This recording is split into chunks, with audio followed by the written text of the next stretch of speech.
consecration. Many of them are not, there are many people who have it going for them. Things look good, finances are doing well, they have a good marriage, they have children, they have a big ministry, but unfortunately, many people are distracted at the place of consecration. And it's unfortunate because I feel like it's a slow fade. The issue of consecration is a slow fade. And consecration talks about your habits, your daily habits, but also the response of the call of God on your life. So many people feel like the response of God's call on their lives is on the pulpit. And many people will be like, if the Lord has called me to preach to thousands, the Lord has called me to preach to, I need to begin on the pulpit. Or I pray until I get on the pulpit. But many people do not heed their consecration. They don't keep their consecration all their lives. And I feel that one of the challenges that we've had in Kenya is people reach too early. People arrive too early. So when you see somebody who was praying and they were trusting God for certain things, at the place where they get land and they have 1,000 members and they have a house and they have a V8 and their wife has a Harrier and their children go to an international school, and then beyond that they don't feel the need to still maintain a certain level of consecration. Okay?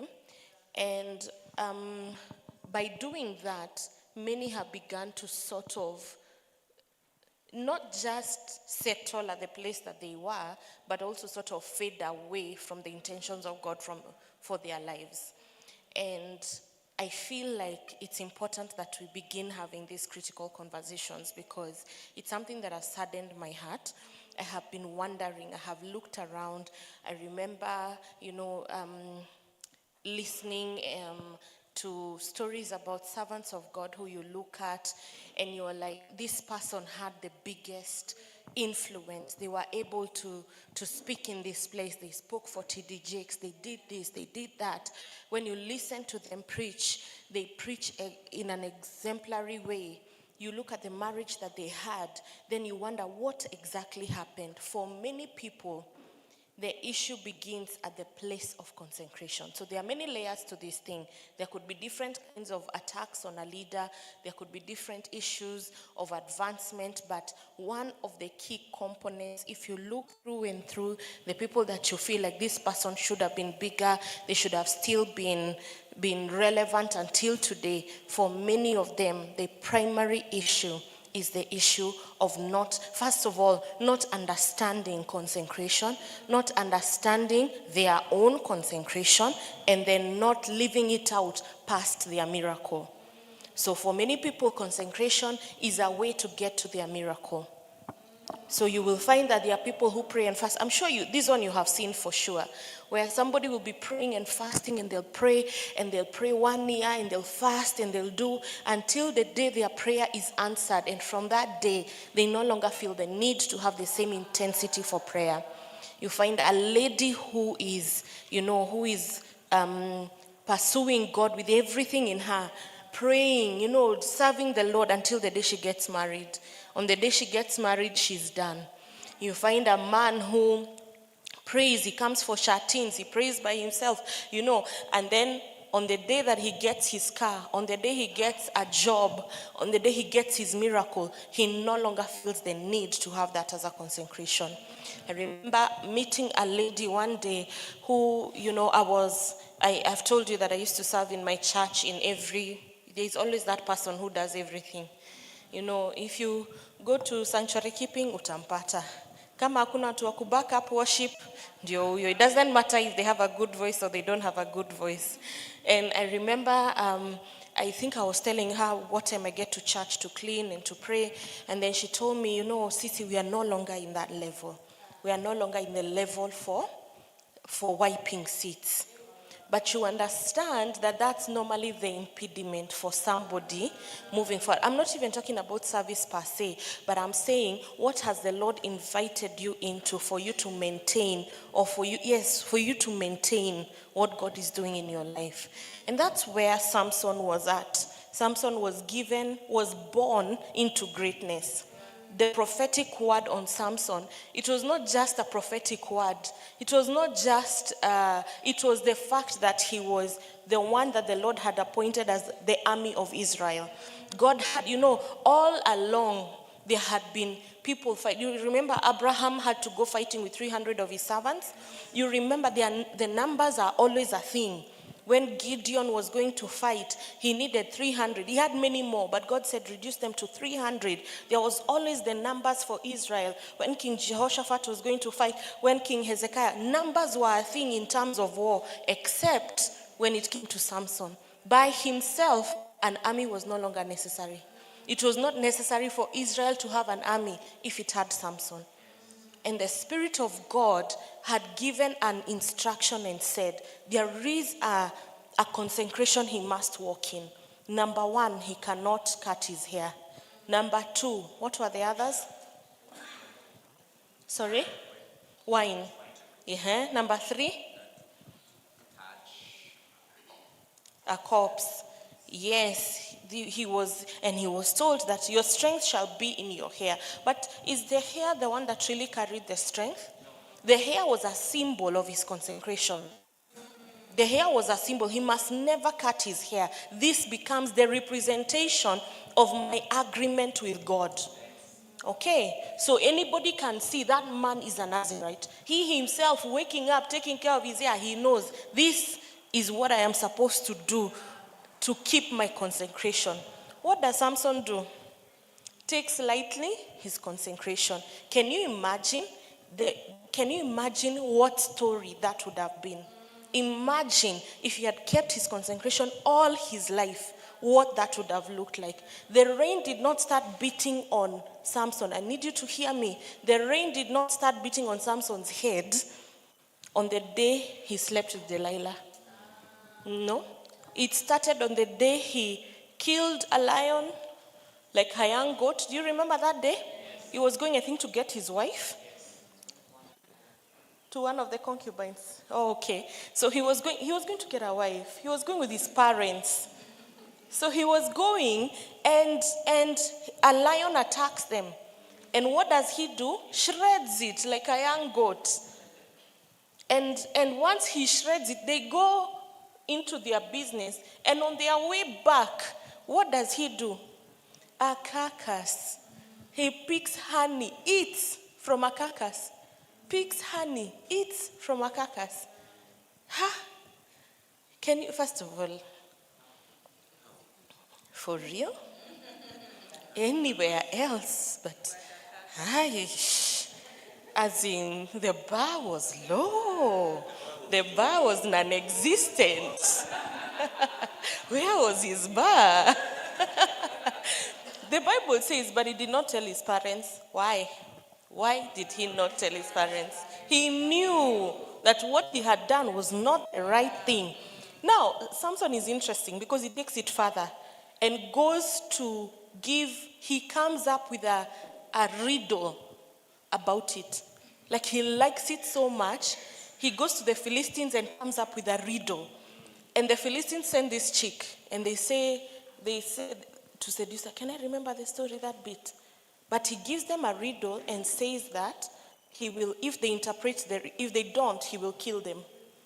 Cindy, that's what he said. And the Philistine chick came and was like, that was not the first time. Delilah was, him being deceived was the order of the day. Because the guy just would not keep his consecration. Can you imagine? The issue of his strength was compromised on the day he collected honey from a lion. Can you imagine that? So that means that sometimes the issue is not the issue.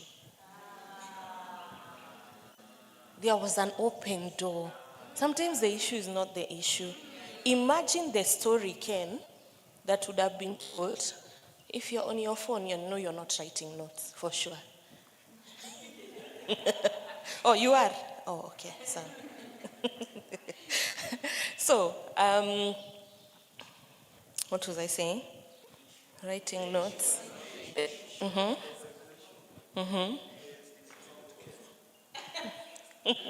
No, what was I saying? Oh, imagine what would have been spoken. Imagine the story. Imagine what his ending would have been like. Imagine what that would have been like. The way we speak of Deborah, the way we speak of Jael, that would have been the story of Samson. That one would have been a fabulous story. But on the day that he kills more Philistines, the most Philistines in his life at once, is on the day of his death. It actually looks like it's a story of strength, but it's a sad story. But it's an issue of consecration. All right. So, in 1980 something, there used to be a very big tele-evangelism movement, very big. There were very big tele-evangelists in the 80s. And one of them was called Jim Baker. Okay? Another one was called Jimmy Swaggart. Now, Jimmy Swaggart had a physical church, and his church had 7,000 people sitting.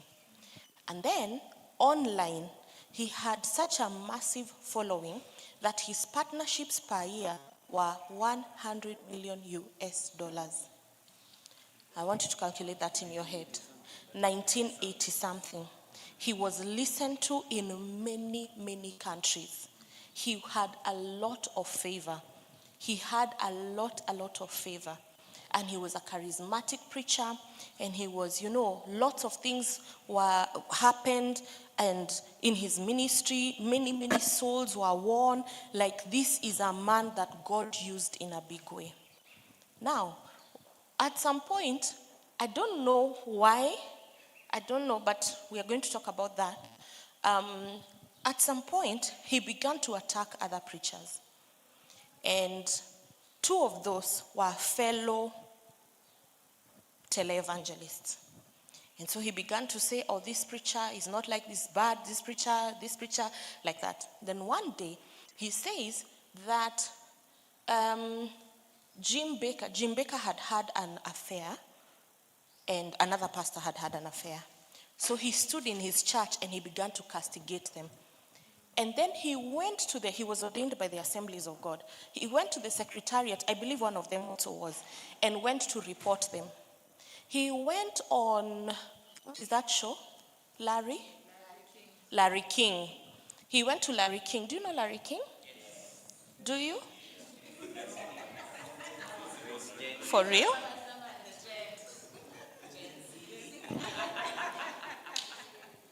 He went on Larry King, and Larry King was the biggest talk show on CNN. Larry King, I think, could have only been second to Oprah in terms of viewership. So he went on Larry King, and he went and said that Jim Baker and this other preacher, they are cancers to the body. He said, these ones, they are an embarrassment to the body.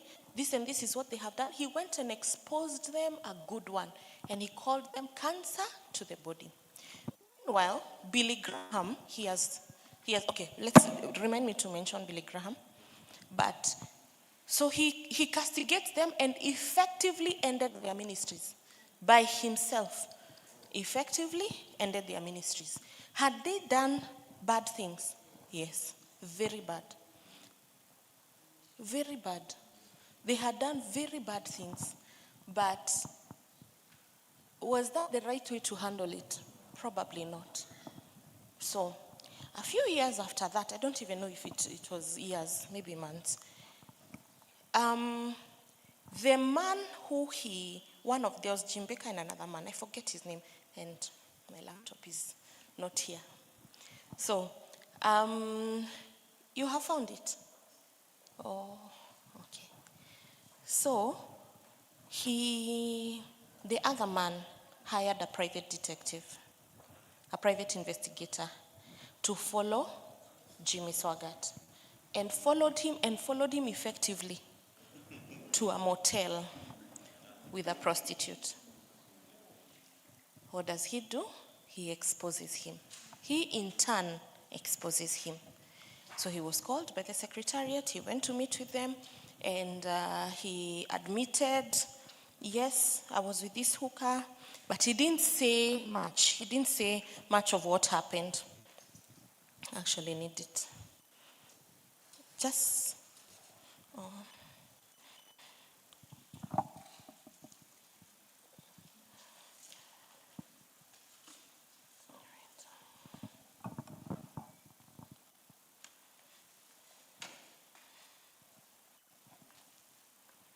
just give me a second.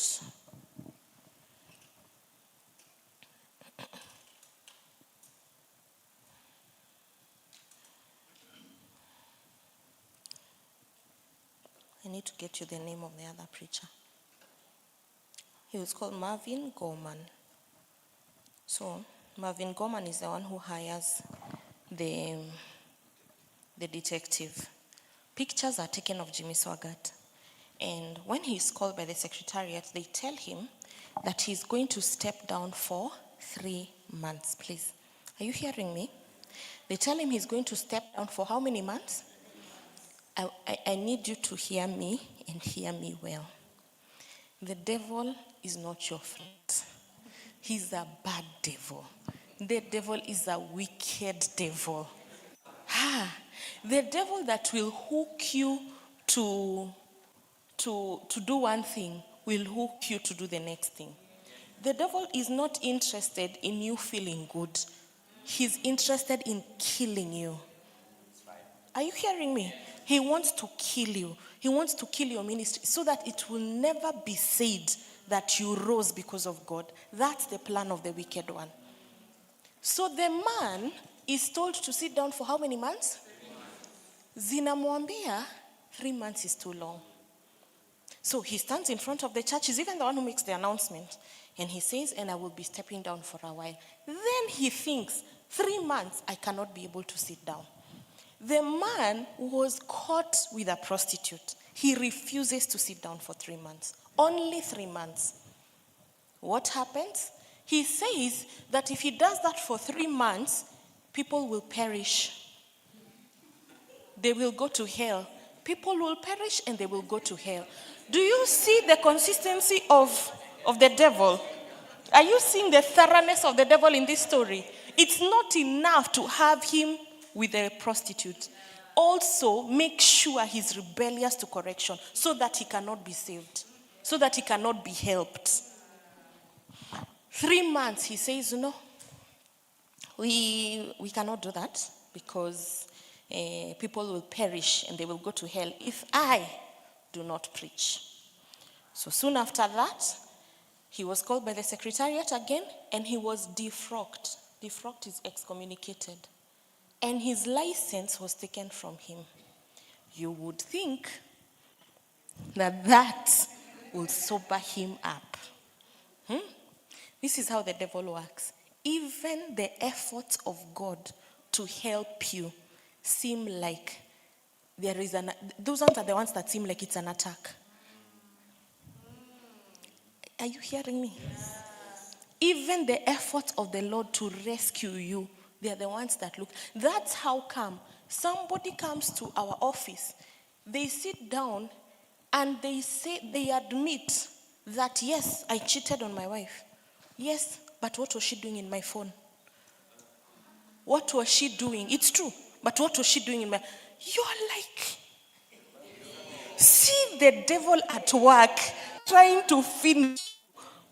Do you understand? Somebody else, a lady calls us and says, my husband, he cheated on me. I don't know what to do. So Apostle calls the husband. What happened? And the husband says, it was only one.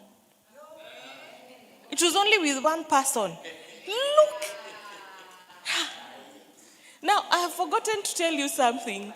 When he's told to sit down for 3 months, and he says he shall not sit down for 3 months, who is the next person who goes on TV? The prostitute. Are you seeing how the devil is a bad devil? There is no honor among thieves. I never want you to forget this statement in your life. There is no what? Among who? No honor among thieves. The person you sin with is the one who shall expose you. The person you sin with, Uyo, is the one that is going to expose you. If Dan had a conversation with Isabel about Nyota, it's Isabel who will tell Nyota. That's how it works. That's how, there is no honor among them. Never sit down and be like, oh, this person, I trust this person to sin with. I trust this person to gossip with. I promise you, the one you're telling is the one who will betray you. Now, it's not even betrayal, it is the devil being thorough.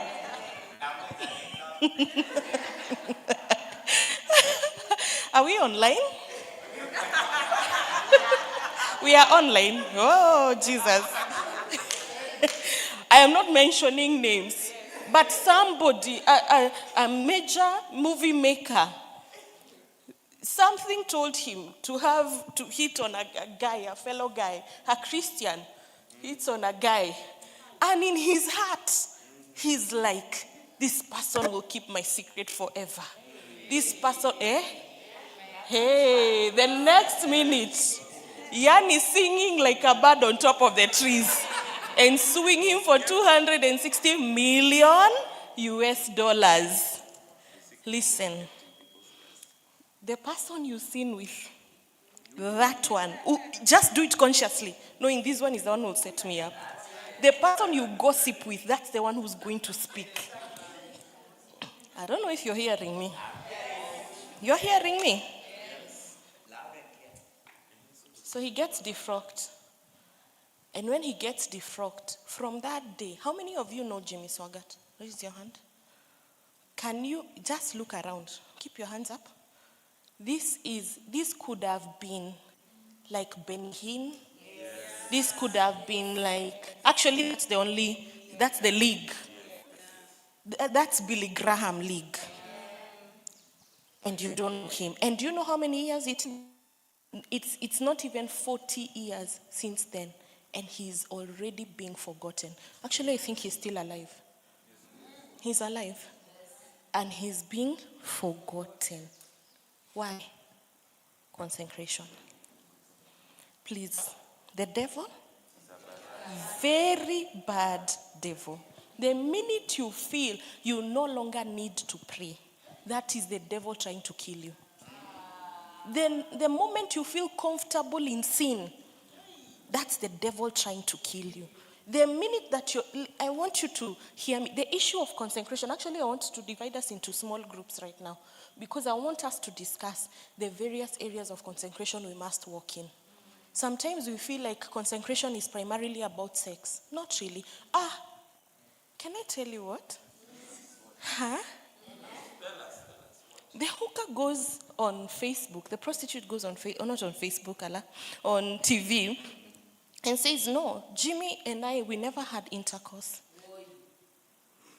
What happened is he just wanted me to pose for him. Now see the devil finishing you out of wasted sin. Listen, wasted, Kamsa, very fake. Yeah, that was it. That was something his wife would have happily done for him. Something his wife could have done for him. Surely. He didn't even need pictures because the wife is there all the time. I don't even know if he was taking pictures. It's very bad. That's what the devil would like to do.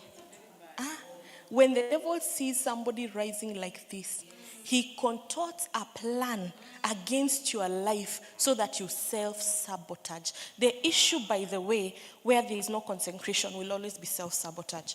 Self-sabotage is taking a gun, putting it to your head, and pulling the trigger. That is self-sabotage. And the problem with self-sabotage is pride. Hear me well. Self-sabotage is fueled by pride. Men who say, I am the one who knows. I am the one who knows. I know, and I know. Self-sabotage is fueled by self-righteousness. Self-righteousness is what fuels self-sabotage. Pride, self-righteousness, where you say, can you imagine? Can you believe it? Can you? How can she? How can they? How? Self-sabotage begins from there.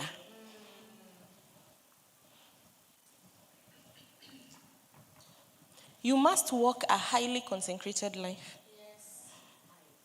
Highly consecrated life. If the Lord tells you wake up at midnight and pray, just do it.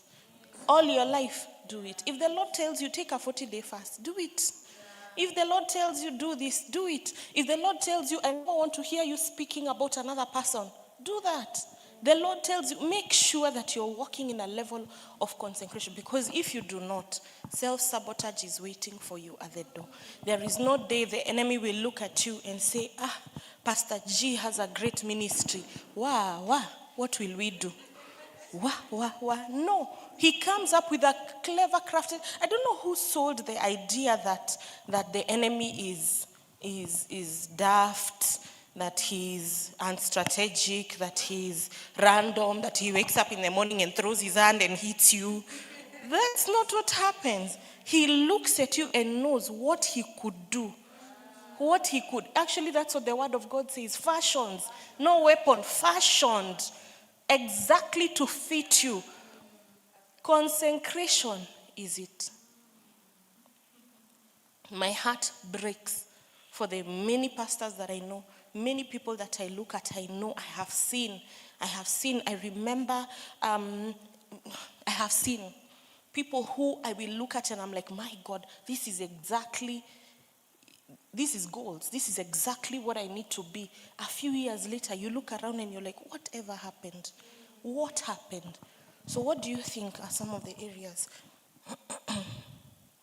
that we should walk in consecration?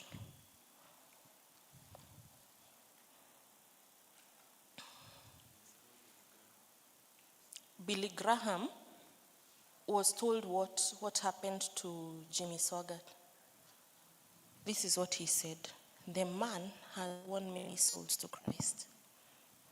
He has won many souls to Christ. What happened to him could happen to anybody. Let us pray for him. Billy Graham can never be forgotten. It's not possible. All right. Which areas?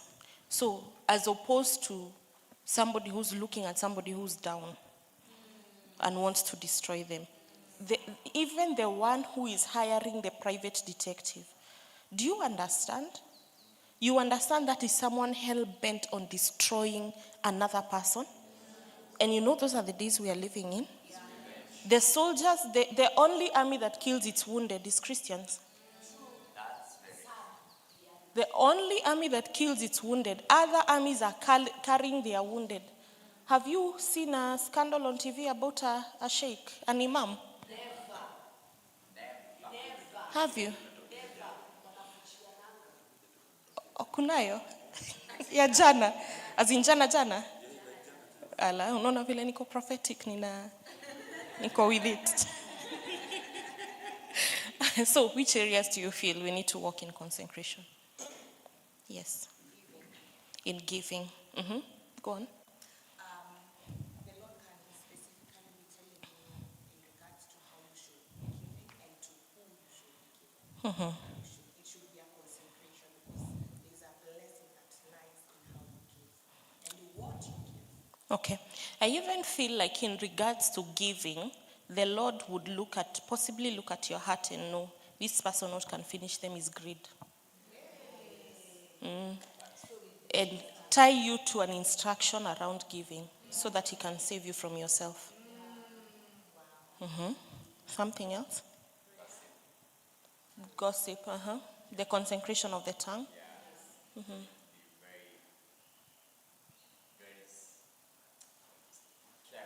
Mm-hmm.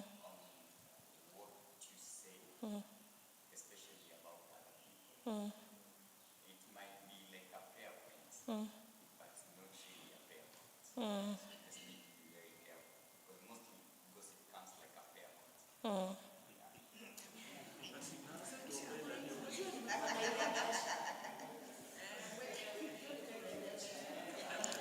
Growners International, intercessors.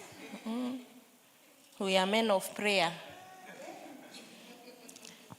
Can I give you a parameter? If you can't tell the person, don't say it.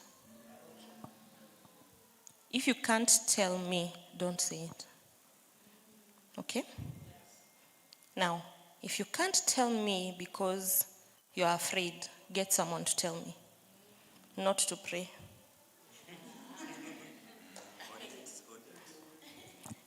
Do you hear me? Yes. If you can't tell me, can you say that out loud? Don't say it. Don't say it to anybody. Yes, don't say it to anybody. If you say it to anybody, can I?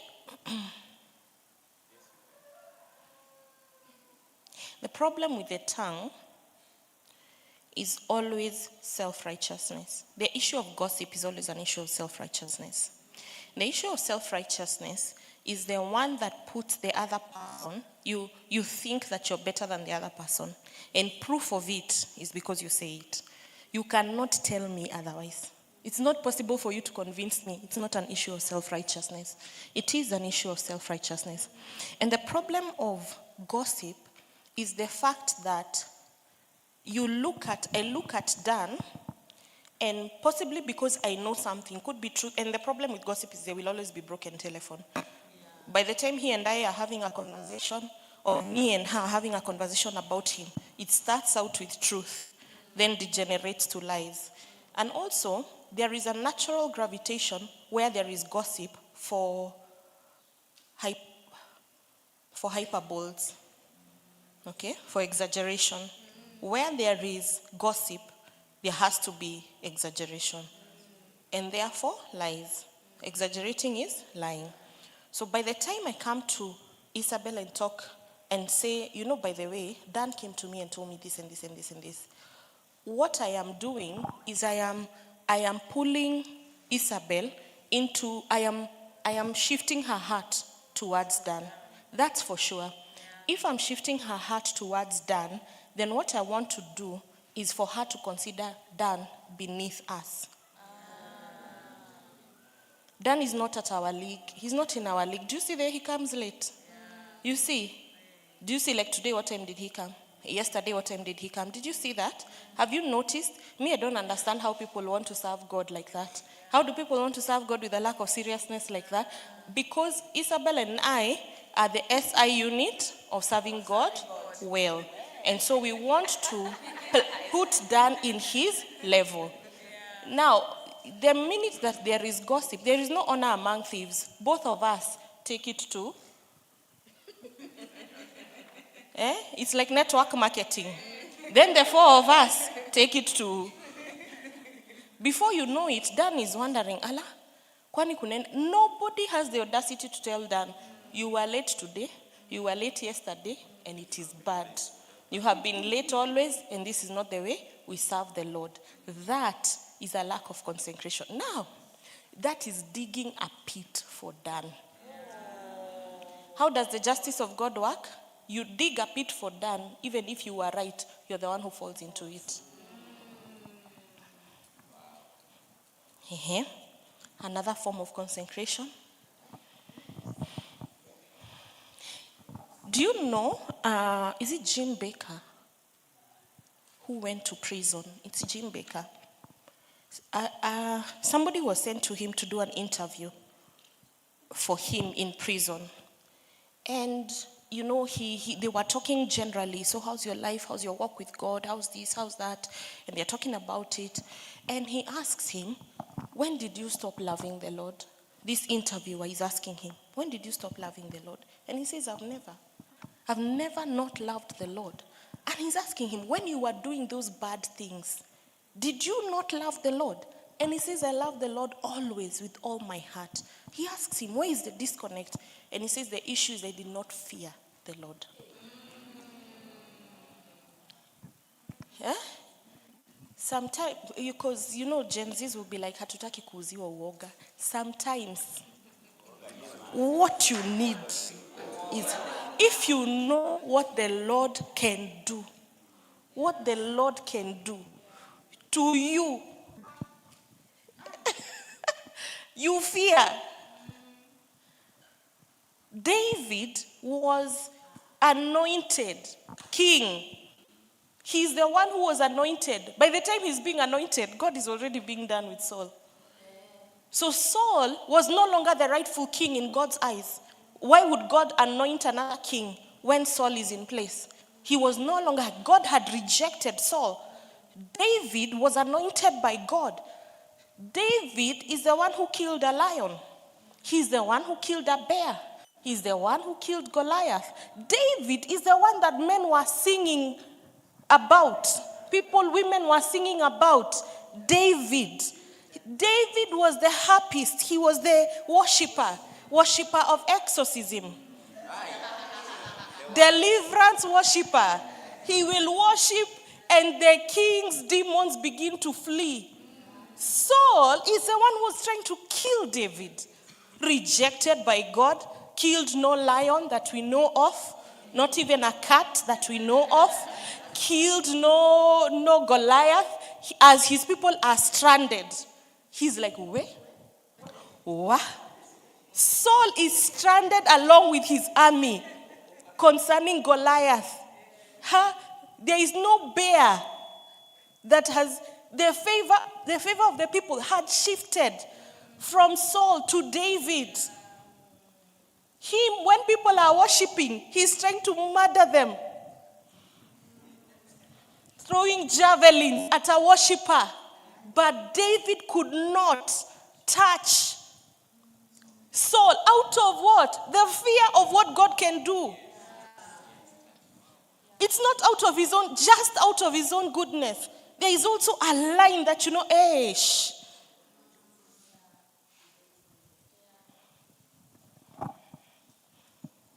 Are we together? Yes. There's something I need to say actually, and I need to say this offline.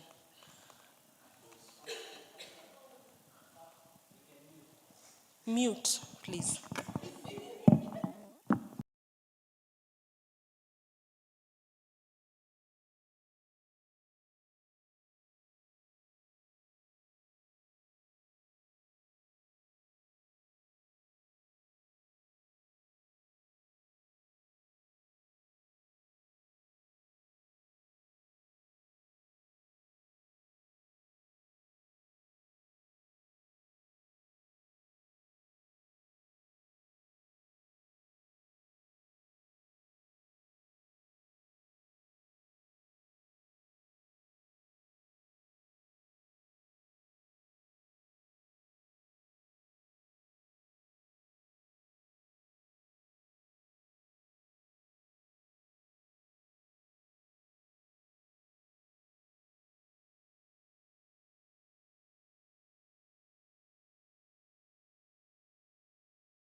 Are we together? That's how you must deal with people with fear. It's not them you fear, it is. Is it true that Jim Baker was having an affair? Yes. But Jimmy Swaggart had no right to do that. Haya. In which other areas must we... Okay, mukafungia laptop yangu kwa gari. So mukachukua 15 minutes of my time. Halafu sasa uniambie. Okay, so just concentration. I fear God. I fear God. Yeah. Okay, so which other areas should we...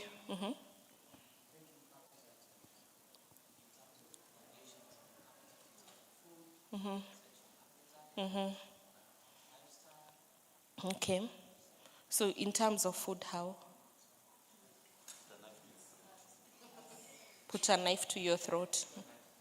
About food. I don't know if you're hearing me. I'm looking up. I'm not looking at anybody. In terms of sex?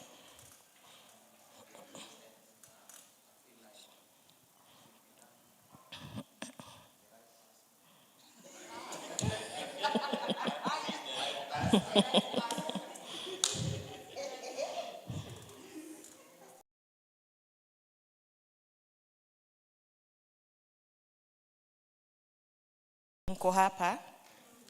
In a few short years, this leadership class will be having like Range Rovers parked here. You know, and the girls will be carrying their designer bags. And yeah. And I want you to know, to understand that the person you date now accepts you for who you are. Like, for the level you are. Okay, for the money you have. Bransky sahi, your wife, she accepts you now for vile tu mko, mnakuwa accepted tu vile mko. But, when you start like commanding millions, the number of women that will... Wacha sasa hivyo ndio wanakuhandle. Now the number of women, suddenly you become more handsome. I know you think you're handsome right now, Pastor G. Let me tell you. Wait. The kind of women that will be, even women in government, it will be like healing. There were so many women who said no to you. Suddenly, women are all like, they don't even need invitation. They are throwing themselves at you. You will be, I hope you remember this, you will be at the edge of greatness in your life, and the devil will distract you to heal a wound, an ego wound. So that you feel the wife you have is the wife I could afford. Now, levels have shifted. This is not a conversation in your brain, but this is exactly what will be happening. Levels have shifted. Women are looking at you, beautiful women, Miss World, Miss Influencers are looking at you. Suddenly, you're not the guy that was rejected by people, except everybody is accepting you. This thing is the biggest mess for men in ministry.